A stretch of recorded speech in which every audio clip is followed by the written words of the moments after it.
Hindi ka totoong mahal ng isang tao kapag sa loob ng isang araw ay hindi niya magawang mag-update sa'yo.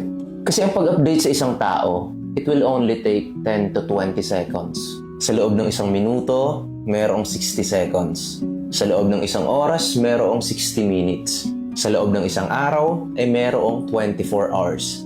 Bale, sa loob ng isang araw ay mayroong 86,400 seconds. So kung hindi niya kayang maglaan ng ilang segundo para lang mag-update sa'yo tungkol sa kung anong ginagawa niya, ibig sabihin nun, hindi ka ganun kahalaga sa kanya. Sabi nga ng professor ko dati sa subject naming The Philosophy of Love, ang kaakibat ng salitang pag-ibig ay value or halaga. At kapag mahalaga sa'yo ang isang tao, ayaw mo siyang mag-overthink at ayaw mo siyang mawala sa'yo. Kaya kapag hindi nag-a-update ang isang tao sa'yo, kahit naman bakante ang oras niya, hinahayaan ka lang mag-overthink